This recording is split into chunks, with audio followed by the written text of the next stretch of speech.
शहर की भीड़भाड़ और शोर शराबे से दूर एक पुरानी लेकिन बेहद आलीशान हवेली खड़ी थी, शांति निवास। रमेश खन्ना ने अपनी जीवन भर की जमा पूंजी इस घर को खरीदने में लगा दी थी।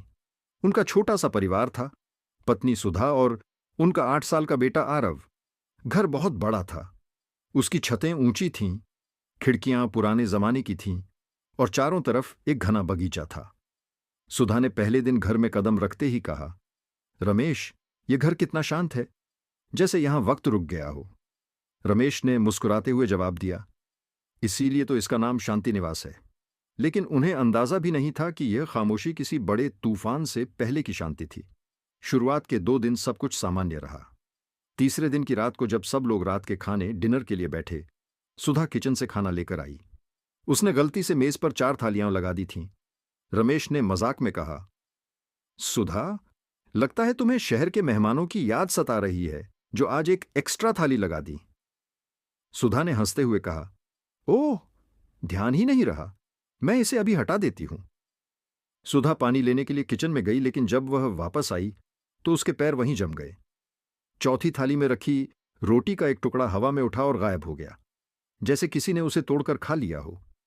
सुधा को लगा कि शायद यह उसकी आंखों का धोखा है, लेकिन अगले ही पल कटोरी से चम्मच उठा और दाल गायब होने लगी। रमेश, वह देखो। सुधा की आवाज डर के मारे कांप रही थी। रमेश और आरव ने हैरानी से देखा कि सामने कोई इंसान नहीं था, लेकिन थाली का खाना धीरे धीरे खत्म हो रहा था। अगली कुछ रातें बेहद खौफनाक थीं। हर रात बिना बुलाए कोई मेहमान आता और चुपचाप खाना खाकर चला जाता। परिवार ने कोशिश की कि वे रात को खाना न खाए, लेकिन जब वे टेबल पर नहीं होते तो किचन से बर्तन गिरने और दीवारें पीटने की आवाजें आती। ऐसा लगता जैसे कोई बहुत भूखा हो और उसे खाना न मिलने पर गुस्सा आ रहा हो। डर के मारे रमेश ने एक तांत्रिक को बुलाया। तांत्रिक ने घर में कदम रखते ही अपना सिर पकड़ लिया और कहा, इस घर में एक ऐसी आत्मा है जो तुम्हारा बुरा नहीं चाहती, लेकिन वह बहुत बेचैन है। वह कुछ कहना चाहती है, पर क्या, ये मुझे साफ नहीं दिख रहा। उसी रात जब आरव सो रहा था, उसे महसूस हुआ कि कोई ठंडा हाथ उसके सिर पर फेर रहा है। वह डर कर चिल्लाया। जब रमेश और सुधा वहां पहुंचे तो उन्होंने देखा कि आरव के तकिए के पास एक पुरानी धूल से भरी डायरी रखी थी। रमेश ने वह डायरी खोली। वह उसके परदादा पंडित विश्वनाथ खन्ना की थी।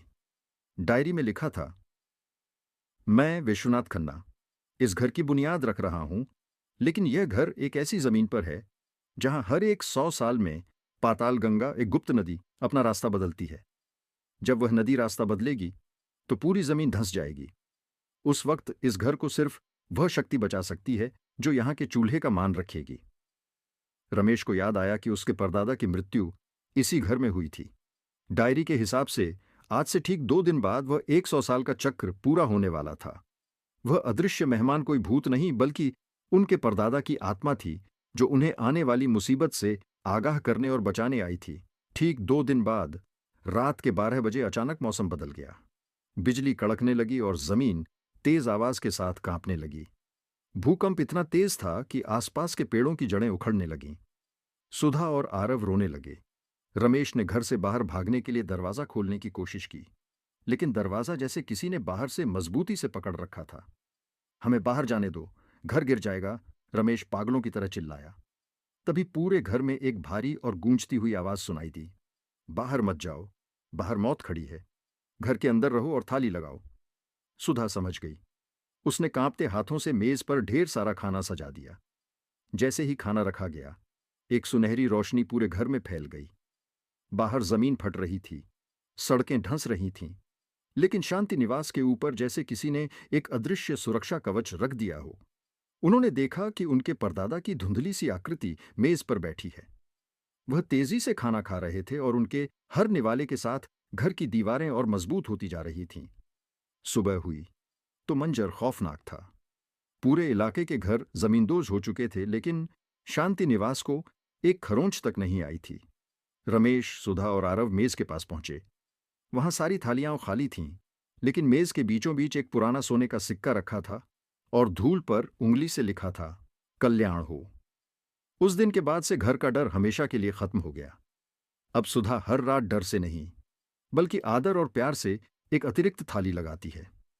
वह समझ गए थे कि हर वह चीज जो दिखाई नहीं देती, वह बुरी नहीं होती। कभी कभी हमारे पूर्वज हमारे आसपास ही होते हैं, बस उन्हें प्यार और थोड़े से सम्मान की जरूरत होती है। शांति निवास अब सही मायनों में शांत था, क्योंकि वहां उनका सबसे बड़ा रक्षक रहता था, उनका अदृश्य मेहमान। शिक्षा, बड़ों का आशीर्वाद और उनकी दी हुई सीख हमेशा हमारी ढाल बनकर रक्षा करती है।